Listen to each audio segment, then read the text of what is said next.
पार्टियों के प्रत्याशी चुनावी रैलियां कर रहे हैं। इसी बीच हमारे साथ ऐसी शख्सियत मौजूद है जो भारतीय जनता पार्टी के नेता हैं और इंद्रप्रस्थ संजीवनी के डायरेक्टर हैं, अध्यक्ष हैं, जो लगातार समाज में काम कर रहे हैं। डॉक्टर संजीव अरोड़ा सर, बहुत बहुत स्वागत है आपका हमारे चैनल द न्यूज एक्सप्रेस में। सर, सबसे पहला मेरा सवाल ये है कि कौन सा वो दौर था और क्या माहौल था जब आपने राजनीति में कदम रखा और उसके बाद सामाजिक तौर पर आपने अपनी एक संस्था का रजिस्ट्रेशन करवाया और संस्था के थ्रू आप समाज में काम कर रहे हैं? आप मेरे बारे में शुरू से पूछना चाहते हैं, मतलब कहाँ से बिगिनिंग? बिल्कुल बिल्कुल बिल्कुल। मेरी बिगिनिंग जब मैंने अपनी शिक्षा प्राप्त करी दिल्ली से ही डीएवी स्कूल से शिक्षा प्राप्त करी। उसके बाद राजधानी कॉलेज में सेकंड ईयर तक मैं रहा। फिर उसके बाद कॉरेस्पॉन्डेंस करी।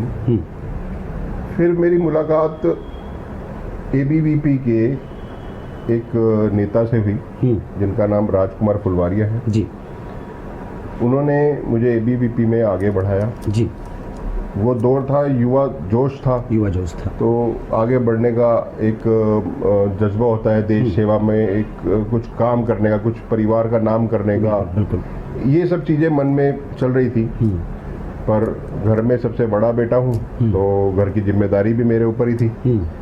तो ऐसे में मैंने बिजनेस भी करा और साथ साथ समाज सेवा भी मैं करना शुरू करा। 1996 में मेरी मुलाकात हुई साहेब सिंह वर्मा जी से, जो भारतीय जनता पार्टी के शीर्ष नेता रहे, मुख्यमंत्री रहे दिल्ली के, श्रम मंत्री रहे केंद्र में।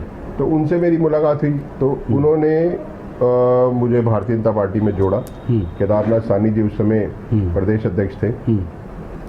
मुझे सबसे पहले जिम्मेदारी मिली नारायणा मंडल में युवा मोर्चा का उपाध्यक्ष। आपका जोश देखते हुए जी पार्टी ने आपको रखा, तो मेरे को युवा मोर्चा नारायणा मंडल का उपाध्यक्ष मनोनीत किया गया। मैंने 3 साल अपनी लगन से, मेहनत से पार्टी का विस्तार करा, लोगों को पार्टी के साथ जोड़ा, उसकी विचारधारा के साथ लोगों को जोड़ा। फिर मुझे जिले में युवा मोर्चा में मंत्री बनाया गया। मैंने वहाँ पे भी पूरा अपना समय देते हुए, परिवार को पीछे छोड़ के भारतीय जनता पार्टी के विचारों को आगे तक लेके गया। फिर मुझे प्रदेश में किसान मोर्चा में मंत्री बनाया। युवा मोर्चा में अनेक पदों पे रहा प्रदेश में, राष्ट्रीय प्रवक्ता रहा। उस समय अमित ठाकर जी राष्ट्रीय अध्यक्ष थे युवा मोर्चा के और राजनाथ सिंह जी भारतीय जनता पार्टी के अध्यक्ष थे। उसके बाद अडवाणी जी बने, नितिन गडकरी जी बने। मैं सभी के साथ, मैंने जो हमारे शीर्ष नेता है भारतीय जनता पार्टी के, मैंने सभी के साथ बहुत ही मतलब मेहनत से मैंने काम करा। और मैंने वो दौर भी देखा जब 10 साल कांग्रेस का शासन था केंद्र में, दिल्ली में शीला दीक्षित की सरकार थी। तो उस समय भारतीय जनता पार्टी में कोई जुड़ने के लिए लोग तैयार नहीं होते थे। मैंने बड़ी मेहनत करी। मैंने इतनी मेहनत करी भारतीय जनता पार्टी के लिए और भारतीय जनता पार्टी के विचारों को नीचे तक ले जाने में। मैंने झुग्गी झोपड़ी कैंप, चाहे वो जे क्लस्टर कैंप थे पूरे दिल्ली में मैंने बड़ी मेहनत करी और लोगों को इसके साथ जोड़ा। और जैसे जैसे लोग जुड़ते गए एक कारवां बनता गया। फिर मन में विचार आया कि अपनी एक संस्था भी होनी चाहिए कि जिससे हम और विस्तार क्योंकि कई ऐसे लोग भी हमारे साथ जुड़ते थे जो कांग्रेस के होते थे, उसकी विचारधारा के साथ जुड़े हुए होते थे, पर उनको भी धीरे धीरे अपनी तरफ खींचना। तो एक सामाजिक संस्था के माध्यम से उनको अपने पास लाना और फिर अपनी विचारधारा को उसके साथ जोड़ना, यही इंद्रप्रस्थ संजीवनी का फिर कार्य हुआ। और सन 2007 में जब मैं किसान मोर्चा में राष्ट्रीय मंत्री था और युवा मोर्चा में ऑल इंडिया प्रवक्ता था, तब मैंने इस संस्था का गठन किया। और उस समय जो उपराष्ट्रपति थे भैरव सिंह शेखावत जी, उनका आशीर्वाद बहुत मेरे को मिलता रहा। मुझे जितने भी जो शीर्ष नेता हैं भारतीय जनता पार्टी के, चाहे वो अटल बिहारी वाजपेयी जी थे, चाहे नरेंद्र मोदी जी, चाहे अडवाणी जी, चाहे अरुण जेटली जी, सुषमा स्वराज, सभी ने मेरे को बहुत प्यार दिया। क्योंकि मैंने कभी भी पार्टी के काम को लेकर कहीं भी कॉम्प्रोमाइज़ नहीं करा। कॉम्प्रोमाइज नहीं किया। अगर मुझे बोला गया कि ये काम है, आपको लेह लद्दाख जाना, तो मैंने परिवार को छोड़ के मैं लेह लद्दाख गया। मुझे आज भी याद है जब मुझे लेह के लिए भेजा गया तो मेरा बेटा हुआ ही था लक्ष्य। तो मैंने कहा नहीं, मेरे को 2 दिन के लिए लेह जाना है और मेरे को वहाँ पे पार्टी के सिंबल देना है। तो मेरे को ये जिम्मेदारी दी गई। मैं वहाँ पे गया और जितने भी धरने प्रदर्शन उस समय, क्योंकि एक कहते हैं ना कि भी मतलब पार्टी की आपको सरकार से मतलब पार्टी को हटा रखा है, ना दिल्ली में है ना केंद्र में है। उस समय जो संघर्ष था ना वो वाकई ही बहुत संघर्ष था। मेरे साथ कई और मेरे साथी जो लगातार इस संघर्ष में मेरा साथ देते रहे। और फिर एक दिन आया कि हमारी सरकार आई 2014 में और आज तक वो सरकार चल रही है। अच्छा, आगे का डिस्कशन संजीव जी हम करते रहेंगे, लेकिन एक छोटा सा मेरा सवाल ये है कि मैं कई बार आपसे मिला हूँ और आज आपके घर आना मेरा सौभाग्य वो हुआ। तो मैं ये जानना चाहता हूँ कि जो आपका शुरू सुबह से उठने का जो विस्तार है, जो तरीका है, वो प्रेरणा आपको कहाँ से मिली कि मतलब सुबह उठना, तरीके से पूजा पाठ की जो व्यवस्था है वो करना और उसके बाद आगे की योजना बनाना या ऑफिस जाना, ये सब जो है, क्योंकि आजकल का जो दौर है आप देख रहे होंगे ज़्यादातर व्यस्तता है लोगों के पास। आजकल लोग टाइम नहीं निकाल पाते हैं पूजा पाठ के लिए, अपने परिवार को टाइम नहीं दे पाते। लेकिन आप कि मैंने एक जो तरीका देखा है वो मैं आपसे जानना चाहता हूँ थोड़ा सा। देखिए, जो मेरा ज़्यादातर जो समय रहा है वो भारतीय जनता पार्टी में ही रहा है और मैं उन्हीं कामों में ही लगा रहा जो पार्टी के काम थे। या मैंने अपना जो दूसरा अगर मैंने समय कहीं दिया तो परिवार में दिया। तो एक तो माँ बाप के संस्कार, आपके परिवार के संस्कार, दूसरा जिन शीर्ष नेताओं का मैं आपको जिक्र कर रहा हूँ उनको मैंने देखा कि उन्होंने जब दिन कैसे शुरू करा। जैसे मैं अगर आपको बात करूँ, मेरे गुरु डॉक्टर साहेब सिंह वर्मा जी, उनको मैं देखता था वो सुबह 5 बजे उठ के पब्लिक से मिलना और सुबह ही वो स्नान कर लेते थे, सैर करते थे, फिर पूजा पाठ करने के बाद, और वो ऐसा पब्लिक फिगर थी, वो सुबह 5 बजे से लेकर रात को 1 बजे तक पब्लिक में ही घिरे रहते थे। तो मैंने उनको देखा, मैंने मुरली मनोहर जोशी जी को देखा। मतलब ज़्यादा अटैचमेंट आप अपने गुरु यानी कि साहब सिंह वर्मा जी के साथ रहे हैं। जैसे मैंने फिर मुरली मनोहर जोशी जी को देखा कि वो भी 1 घंटा पूजा करते हैं। तो फिर मेरे को लगा कि भाई हमारे को भी जो हमारे आइडियल है इसकी तरह ही मेरे को भी वैसे ही काम करना है। तो मैंने अपना जो दिनचर्या है मेरी ऐसे ही शुरू है कि मैं सुबह उठ के स्नान के बाद, मैं स्नान के बिना घर से बाहर नहीं जाता। स्नान के बाद मैं गंगा जल ग्रहण करता हूँ, सूर्य देव को जल चढ़ाता हूँ, अपने पौधों को जल देता हूँ और पूजा पाठ करता हूँ, शंख बजाता हूँ। माँ गंगा के सेवा में अपने प्राणों को अर्पण करने की मैं अपनी इच्छा रखता हूँ। मुझे गंगा पुत्र की उपाधि दी है महामंडलेश्वर मार्तंडपुरी जी ने, प्रज्ञानंद महाराज जी ने और कई संतों ने आशीर्वाद दिया है। तो ऐसे में जो आशीर्वाद मिलते हैं उन आशीर्वाद में ही ताकत होती है, पावर होती है। और फिर जब आपको आशीर्वाद दे रहे हैं तो फिर आपको उसकी लाज भी रखनी है। लाज भी रखनी। तो ये सब चीज़ें सोचते हुए मेरे को बहुत ध्यान से सारे काम करने हैं। और फिर अब मेरे को, जैसे मैं गंगा जल दे रहा हूँ लोगों को, तो मेरी एक इच्छा ये रहती है कि जब मैं आपको गंगा जल दे रहा हूँ तो आप इसका मान सम्मान रखें, इसके प्रति प्रेम रखें। और जो माननीय प्रधानमंत्री, जो हमारे यशस्वी प्रधानमंत्री श्री नरेंद्र मोदी जी द्वारा ये योजना चलाई गई है नमामि गंगे, इसमें लोगों को कैसे जोड़ा जाए उसके ऊपर भी एक संकल्प बना हुआ है, एक प्रतिज्ञा बनी हुई है। उसको भी मैं जो है लोगों तक देता हूँ, बच्चों को देता हूँ, स्कूल में जाके देता हूँ। यहाँ तक कि मैंने इसकी शुरुआत प्रधानमंत्री जी के ही लोकसभा क्षेत्र से, बनारस से 80 घाट से शुरुआत करी और आज वो लगातार रोज़ाना हज़ारों श्रद्धालुओं को वो शपथ दिलवाते हैं। तो ऐसे जो मैंने सीखा सबसे, वही मैं आज कर रहा हूँ। इंद्रप्रस्थ संजीवनी का जब से आपने शुरुआत की है तो लगभग किस तरीके के कार्यक्रम आप समाज में करते हैं? और मैंने ये सुना है, मैं कई अपडेट भी करने गया हूँ कि ज़्यादातर आपका जो क्लस्टर जो बस्तियाँ होती हैं उनमें है आपका, तो उसमें किस तरीके से आप समय समय पर लोगों के बीच में जाते हैं, बच्चों के बीच में जाते हैं, किस किस तरीके के कार्यक्रम आप आयोजित करते रहते हैं? जैसा कि मैंने आपको बताया कि 2007 में इंद्रप्रस्थ संजीवनी का गठन हो गया था और माननीय भैरव सिंह शेखावत जी ने इसका गठन किया था, उनका आशीर्वाद मिला था। उनके द्वारा दी गई प्रेरणा से ही आज इंद्रप्रस्थ संजीवनी चल रही है और आज दिल्ली में लगभग 50,000 सदस्य इंद्रप्रस्थ संजीवनी के साथ जुड़े हुए हैं। और मुझे ये कहते हुए बड़ा अच्छा लगता है जब मैं लोगों को बताता हूँ कि मैंने आज 50,000 दिल्ली वासियों को समाज सेवक बनाया है, क्योंकि जो इंद्रप्रस्थ संजीवनी से जुड़ गया वो समाज सेवक हो गया।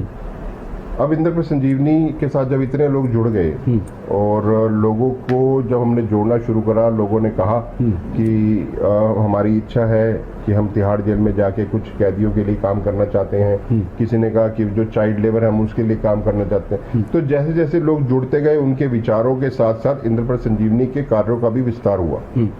आज हम तिहाड़ जेल में जाके कैदियों के लिए मुफ्त चश्मे दे रहे हैं, उनके लिए आई कैंप्स लगा रहे हैं, उनके लिए मनोरंजन के कार्यक्रम कर रहे हैं। दिल्ली पुलिस के जितने भी मेडिकल कैंप्स लगते हैं, मैक्सिमम कैंप्स इंद्रप्रस्थ संजीवनी कंडक्ट करती है और पुलिस स्टेशन में कैंप लगाए जाते हैं। मैं आपको बताऊं कि 1 अक्टूबर को वर्ल्ड सीनियर सिटीजन डे होता है और उस पे हमने 1500 सीनियर सिटीजन का एक साथ मेडिकल कैंप लगाया दिल्ली पुलिस के साथ मिलके, जो कि सिविल लाइंस में उनकी मेस है दिल्ली पुलिस की, वहां पे हमने लगाया। वहां पे हमने गंगाराम हॉस्पिटल के डॉक्टर्स, मैक्स हॉस्पिटल के डॉक्टर्स और अन्य हॉस्पिटल, जयपुर गोल्डन के हॉस्पिटल के डॉक्टर्स भी वहां पे हमने इनवाइट करे और ये पूरा इंद्रप्रस्थ संजीवनी कंडक्ट करती है। तो ऐसे में सिर्फ मेडिकल कैंप्स नहीं, इसके अलावा जो सीनियर सिटीजन अलोन है उनके घर पे जाना, जैसे जो पुलिस का काम है कि उनको जाके देखना, उनसे जाके बातचीत करना, मिलना। तो ऐसे में हम भी अपने सदस्यों को बोलते हैं कि जो सीनियर सिटीजन्स घर पे अकेले रहते हैं, अलोन हैं, उनको भी वो जाके मिले, उनके साथ समय स्पेंड करें। तो ये भी हम काम करते हैं और इसके अलावा अनगिनत काम हैं जो प्रधानमंत्री जी द्वारा एक योजना चलाई गई स्वच्छ भारत मिशन, उसमें भी हम अवार्ड ले चुके हैं माननीय वेंकैया नायडू जी से। और उनके घर से ही हमने एक शुरुआत करी थी कि 70 विधानसभा 70 मुकाम जो दिल्ली की हर विधानसभा में जाकर जो वॉल्स हैं, जो गंदी थी वॉल्स, उसको पेंट करा के उसके ऊपर स्वच्छ भारत मिशन का लोगो लगा के मैसेज बना के लगाए हैं और साथ में वहाँ नुक्कड़ नाटक प्रस्तुत करें। आज हमारे पास जो है कई कॉलेजेस ऐसे हैं जहाँ पे हम इलेक्शन कमीशन ऑफ इंडिया का जो एक स्वीप एक योजना चल रही है, उसके माध्यम से हम एनजीओस के मेंबर्स वहाँ जाते हैं, लोगों को एनकरेज करते हैं जो वहाँ फर्स्ट टाइम वोटर हैं कि वो वोट अवश्य करें। तो लोकतंत्र का महापर्व आ रहा है संजीव जी, तो उसमें भी हम लोगों को कहेंगे कि वो वोट अवश्य करें। बिल्कुल। इतने साल आपको राजनीति में हो गया है और भारतीय जनता पार्टी की आप जमकर तारीफ भी कर रहे हैं, लगातार भारतीय जनता पार्टी में आपने काम भी किया है और जिन शीर्ष नेतृत्व के नेताओं के साथ आपने काम किया है वो एक आज केंद्रीय मंत्री नितिन गडकरी जी हैं जो सड़कों का लगातार अच्छा हाईवे का काम जो कर रहे हैं, उनके साथ आपने लगातार काम किया है। सवाल ये उठता है कि राजधानी दिल्ली में जिन जिन पदों पे आप रहे हैं, अक्सर मैंने देखा है कि जो लोग पार्टियां छोड़कर भारतीय जनता पार्टी में आते हैं उनको तुरंत टिकट मिल जाता है, चाहे वो निगम पार्षद का हो, चाहे विधायक का हो, चाहे लोकसभा चुनाव हो, लेकिन लोकसभा प्रत्याशी हो। लेकिन डॉक्टर संजीव जी हैं जो लगातार समाज में इतना अच्छा काम कर रहे हैं, बड़े बड़े दिग्गज नेताओं के साथ काम किया है, फिर उनको टिकट ना मिलने की वजह मुझे थोड़ी समझ में नहीं आ रही है। मेरा भारतीय जनता पार्टी के साथ जो साथ है वो कभी छूटेगा नहीं, पहली बात। दूसरा, जब इसकी शुरुआत करी थी, इसके विचारों के साथ जो मैं जुड़ा, संघ की विचारधारा के साथ जुड़ा, फिर उसके बाद भारतीय जनता पार्टी की विचारधारा के साथ जुड़ा, तो लगभग 90 के दशक से भारतीय जनता पार्टी और संघ की विचारधारा के साथ मैं चल रहा हूँ। मुझे ये कहते हुए जरा सा भी कुछ औचित्य नहीं हो रहा कि एक समय ऐसा था कि माननीय नरेंद्र मोदी जी को भी भारतीय जनता पार्टी कई नेता पसंद नहीं करते। पर आज वो देश दुनिया की पसंद है। हो सकता है भारतीय जनता पार्टी में विचारों में मतभेद हो सकते हैं, आपस में हम काम करते हैं, चलो पार्टी के कुछ नेता ऐसे हैं जो संजीव अरोड़ा को पसंद नहीं करते, पर कुछ ऐसे भी हैं जो मेरे को फ़ोन करके बोलते हैं कि भाई आप इतना काम करते हैं, आपको पार्टी की तरफ से कोई जिम्मेदारी देनी चाहिए थी, महत्वपूर्ण जिम्मेदारी दें या फिर वो आपको टिकट दें। तो ये तो देखो शीर्ष नेता का काम है, मैं कार्यकर्ता का मैं अपना धर्म निभाऊंगा, वो जो शीर्ष नेता हैं वो अपना धर्म निभाएंगे, और मैं तो वैसे ही काम करूंगा जो मैं 96 में कर रहा था। मेरे में उतनी ही ऊर्जा है और मेरे में उतनी ही लगन है और मेरे में उतनी ही निष्ठा है। लेकिन संजीव जी, चुनाव आने के दौर में अक्सर देखा जाता है कि लोगों की पार्टी छोड़ना, ज्वाइन करना, इस पार्टी में जाना, इस पार्टी में लगा रहता है। डॉक्टर संजीव अरोड़ा इतने सालों से पार्टी में है, आपने कहा कि संघ की जो विचारधारा है उसके माध्यम से भारतीय जनता पार्टी में आप अटैचमेंट हुए, लेकिन सवाल ये उठता है कि दिल्ली में आम आदमी पार्टी ने जब शुरुआत की, अन्ना हजारे का जो प्रदर्शन चल रहा था उसके माध्यम से दिल्ली के मुख्यमंत्री अरविंद केजरीवाल अपनी पार्टी को उठा के ले गए, फिर मुख्यमंत्री बने, फिर जीते। उस समय भी कई लोग ऐसे थे जो भारतीय जनता पार्टी में थे, लेकिन उन्होंने भारतीय जनता पार्टी छोड़ के आम आदमी पार्टी का दामन पकड़ा और आज विधायक बने बैठे हैं, निगम पार्षद बने बैठे हैं। संजीव अरोड़ा के मन में ये ख्याल क्यों नहीं आया ऐसा? देखिए, मैं भी इंसान हूँ और जरूर मन में आया होगा कभी ना कभी और मेरे सामने ये पार्टी बनी है और मेरे सामने ही शायद पार्टी खत्म भी होगी। तो अभी जो हाल है केजरीवाल जी का वो हम सब देख रहे हैं, पर जो एक विचारधारा भारतीय जनता पार्टी की है उसको कभी छोड़ नहीं सकते आप। मैं ऐसे ऐसे कार्यकर्ताओं को भी जानता हूं जिनकी उम्र आज 80 वर्ष के हो गए वो, पर वो जब वो बताते हैं कि मैं जब 20 साल का था तब मैं भारतीय जनता पार्टी के विचारों से जुड़ा था, आज भी मैं भारतीय जनता पार्टी के विचारों के साथ जुड़ा हुआ हूँ। देखिए, जो विचार होते हैं ना, और विचार कहाँ से आते हैं? आपकी माँ से आते हैं। तो पार्टी हमारे लिए एक माँ के समान है, हमारी आइडियल है, हमारी आइडियोलॉजी है। तो ऐसे में मैं तो कभी जीवन में छोड़ूंगा नहीं, मेरी अगर आप बात करें तो।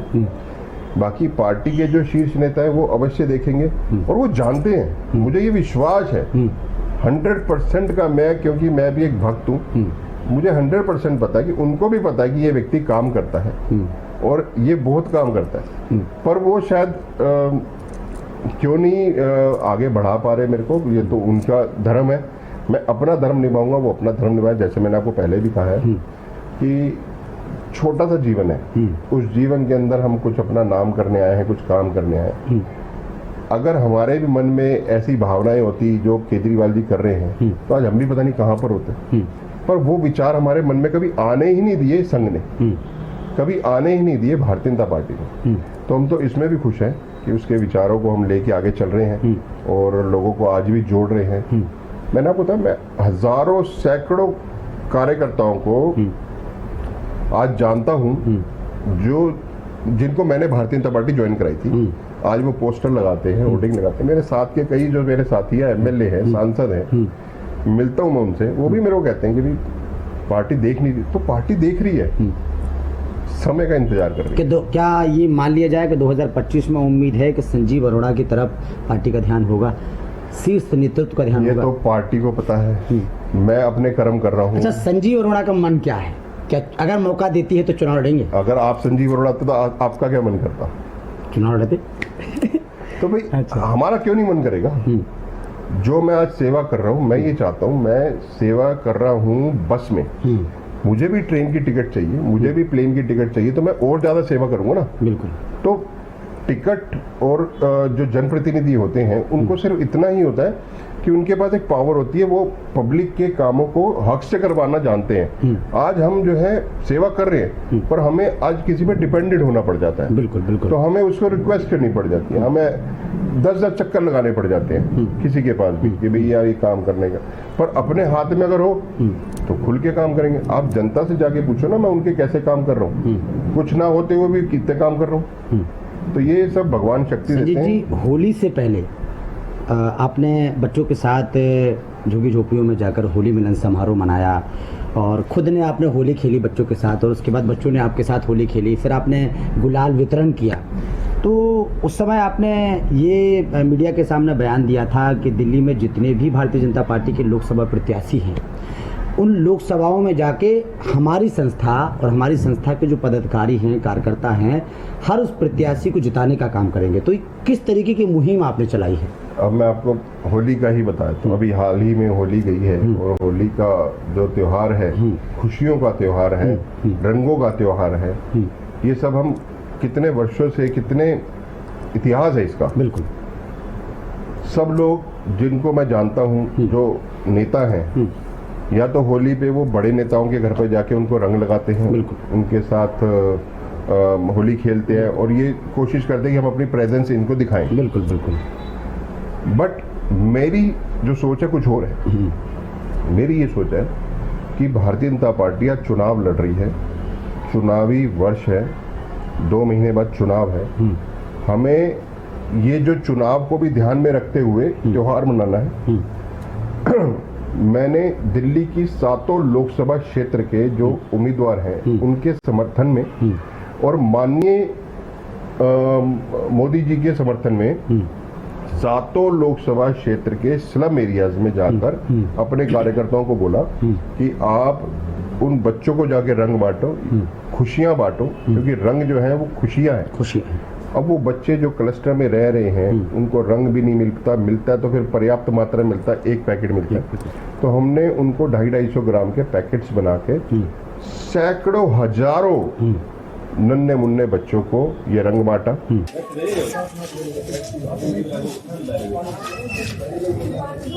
उसके ऊपर हमने तस्वीर लगाई माननीय मोदी जी की और वहाँ के जनप्रतिनिधि की, उनको बताया क्लस्टर के लोगों को, सेवा बस्ती में रहने वाले लोगों को कि इनके माध्यम से हम यहाँ पर दे रहे हैं। तो हमारा इसमें क्या बेनिफिट है, हमारा इसमें क्या लालच है, पर हम ये चाहते हैं जो विचार हैं वो नीचे तक जाएं और भारतीय जनता पार्टी मजबूत हो, माननीय मोदी जी मजबूत हो। जिस तरीके से देश जो इन 10 वर्षों में आगे बढ़ा है वो आगे ही श्रृंखला बढ़ती जाए। जैसे मोदी जी बोलते हैं कि आप 2019 देख रहे हैं, मैं 2047 देख रहा हूँ, तो हम भी उनके साथ वही सोच रख के आगे चल रहे हैं। जी। 550 सालों के बाद राम मंदिर की प्राण प्रतिष्ठा हुई और प्रधानमंत्री नरेंद्र मोदी जी ने की। ये सपना हिंदुओं का बहुत पुराना सपना है जो किसी सरकार ने पूरा नहीं कर पाया। लेकिन प्राण प्रतिष्ठा होने से पहले आपने एक भव्य कार्यक्रम का आयोजन किया और आपने, मैंने खुद देखा कि आपने कई साधु संतों को, क्योंकि सर्दी का माहौल था तो आपने कंबल वितरण किए, कई चीज़ें वितरण की है। तो सबसे पहला मेरा सवाल ये है कि उसकी खुशी आपको कितनी है और उसके बाद आपने किस तरीके की मुहिम चलाई अयोध्या जाने की, या किस तरीके से आपने लोगों को वितरण किया, तमाम जो चीज़ें हैं। गंगा पुत्र की उपाधि के बाद जितने मैंने कार्य करे तो भगवान ने भी देखा होगा, भगवान ने भी कहा होगा कि भाई मुझे इससे ही गंगा जल चाहिए। जब राम मंदिर बन रहा था तो मन में विचार आया कि 108 गंगा जल के कलश लेकर मुझे राम मंदिर जाना है। जब राम मंदिर बन रहा है उसकी मिट्टी में अपने हाथ से 108 कलश अर्पण करने हैं, उसके जो पिलर्स बन रहे हैं उसमें अर्पण करना है, और मैंने वो करा। मुझे बड़ी खुशी है। यहाँ से हम जून 2023 में 108 सदस्य गए, हरिद्वार का निर्मल पवित्र गंगा जल लेकर गए 108 कलश में, बस से गई यहाँ से, वहाँ पे हमने अर्पण करा और माननीय चंपत राय जी ने हमारा बड़ा सहयोग करा। उन्होंने हमारे साथ जाकर अंदर जहाँ पूरा बन रहा था भवन, वहाँ पर हमने गर्भगृह में भी उस जल को अर्पण करा। तो मन में बड़ी प्रसन्नता हुई। पहला जो हमारा अयोध्या जाने का एक अवसर प्राप्त हुआ। मैं कहता हूँ आप मंदिर को छोड़ो, आप राम जी को छोड़ो, आप अयोध्या की धरती पे कदम रख रहे हो, ये सबसे बड़ी बात है। कहते हैं कि नारायण के सुदर्शन चक्र पे बसा हुआ है अयोध्या, तो हम तो उस धरती पे कदम रख के उस धरती को माथा टेक कर हम पवित्र हो गए। और भगवान ने जो ये काम हमारे से करवाया, हम सब इंद्रप्रस्थ संजीवनी के जो सदस्य हैं, बस हम तो ये कहते हैं कि हमारा जो है जीवन सफल हो गया है। और इसके बाद दोबारा मेरा जब अयोध्या चक्कर लगा तो मैं गोमुख का गंगा जल लेकर गया। जब 22 तारीख को प्राण प्रतिष्ठा होनी थी 2024 में, 22 जनवरी को, तब मैं 18 तारीख को गया और माननीय चंपत राय जी को वो गोमुख का जल अर्पण करा कि जब आप प्राण प्रतिष्ठा करें तो इस जल को उपयोग में करें। तो ये भी श्री राम जी ने मेरे को मौका दिया। तीसरा, जब अभी मंदिर बन गया और सब लोग जा रहे थे मंदिर, हम तब एक बस लेके गए अभी हाल ही में ही। तो हमने वहाँ पे दर्शन करे, रामलला के दर्शन करे, मंदिर के दर्शन करे, मन बहुत खुश हो गया, जीवन सफल हो गया। 3 चक्कर हमारे लग गए अयोध्या में, आगे भगवान फिर बुलाएंगे, हम फिर जाएंगे। आप भारतीय जनता पार्टी के नेता और हैं। इसके साथ साथ जब मंदिर का जिस दिन 22 तारीख को उद्घाटन था, तब माननीय प्रधानमंत्री जी ने कहा था कि भाई मंदिर की स्वच्छता के लिए काम करें और ये करें, तो हमने वो भी करा अपने मंदिर। मेरे घर के बिल्कुल सामने ही माता मंदिर है, वहाँ पे भी हमने भव्य कार्यक्रम करा, सुंदरकांड पाठ करा, 108 संतों को बुलाकर उनको सम्मानित भी करा। अच्छा, सवाल ये भी खड़ा हो रहा है कि 70 सालों से जो सरकारें रही हैं, तो इसकी, क्योंकि आप भारतीय जनता पार्टी के नेता हैं और लगातार आपने कई सालों से काम किया है, तो क्या कारण रहा कि 70 सालों से जो सरकारें रही हैं उन्होंने मंदिर की शुरुआत नहीं करा पाई, प्राण प्रतिष्ठा नहीं करा पाई, और उसके बाद जब भारतीय जनता पार्टी के यानी प्रधानमंत्री नरेंद्र मोदी जी ने ये शुरुआत की है, तो फिर अयोध्या जाने के लिए क्यों मना किया गया? मंदिर के जो प्राण प्रतिष्ठा उस कार्यक्रम में क्यों जाने के लिए विपक्ष ने मना किया? क्या मानते हैं इसको? माँ बाप तय नहीं करते मेरा बच्चा कौन हो, बच्चा तय करता है कि मेरे माँ बाप कौन हो। ऐसे ही रामलला ने तय करा कि किस प्रधानमंत्री के माध्यम में ये काम होना चाहिए। उन्होंने मनमोहन सिंह नहीं चुना, उन्होंने नरेंद्र मोदी चुना। तो ये सब राम की लीला है, किसने किसके लिए काम करना है। ये 500 वर्ष का जो संघर्ष है हिंदुओं का, वो मोदी जी के माध्यम से आज खत्म हुआ है। आज हिंदू समाज मजबूत हुआ है और आने वाले समय में भी हिंदू समाज और मजबूत होगा। कुछ मुट्ठी भर लोग वो जो असामाजिक तत्व के रूप में काम कर रहे हैं, उनको भी धीरे धीरे शांत किया जा रहा है। और आने वाले समय के अंदर हिंदुस्तान जो है एक हिंदू राष्ट्र बनेगा और विश्व गुरु बनेगा। वो सब मोदी जी के नेतृत्व में ही होगा। चुनाव चल रहा है, प्रधानमंत्री नरेंद्र मोदी जी ने कई रैलियों सभाओं में ये कहा है कि मंदिर बनने के बाद अब 400 पार हम जाने वाले हैं। आप क्या मानते हैं? क्योंकि विपक्ष ये आरोप लगा रहा है कि क्या राम मंदिर से और जय श्री राम के नारे लगाकर भारतीय जनता पार्टी वोट मांगना चाहती है। देखिए, 400 पार, अगर देश की पूरी जनता एक हो जाए तो 500 पार भी हो सकता है। ठीक है ना? अगर दिल्ली की जनता ने मन बना लिया था कि मुझे केजरीवाल को चुनना है, तो 70 में से 67 सीटें लाके दे दी थी, बिल्कुल, तो 500 पार भी हो सकता है। हम 400 पार कह रहे हैं, ये संख्या बढ़ भी सकती है अगर पब्लिक एक हो जाए और सभी वोटर्स ईमानदार हो जाए कि मुझे वोट करना है। वोटिंग जरूरी है, क्योंकि जब एक मिडिल क्लास फैमिली वाला या जो एक अपर फैमिली वाला जब वो कहता है यार क्या है वोट, ये तो छोड़ो, तो उसमें क्या है कि हमें नुकसान हो जाता है। अगर हम नुकसान खाएंगे तो देश नुकसान खाएगा। तो मेरा मानना है कि वोटिंग अवश्य होनी चाहिए, वोट रेशो बढ़नी चाहिए और 500 पार होना चाहिए। लेकिन संजीव जी, प्रधानमंत्री नरेंद्र मोदी ही क्यों ज़रूरी है देश के लिए? थोड़ा ये मैं मतलब दर्शक जानना चाहते हैं, क्योंकि कई लोगों के मन में सवाल होता है कि पीएम मोदी मतलब क्यों है ज़रूरी? मैं एक समाज सेवक से हटके, लीडर से हटके, एक आम आदमी, मैं एक आम आदमी, एक वोटर के रूप में मैंने वोट हर 5 साल में देना है। मेरा वोट अच्छी जगह पे जाए, मैं अगर ये सोचूं तो मैंने इतने लोगों को मौका दिया, इतने नेताओं को मौका दिया, पर वो नेता मोदी जैसा नहीं निकला।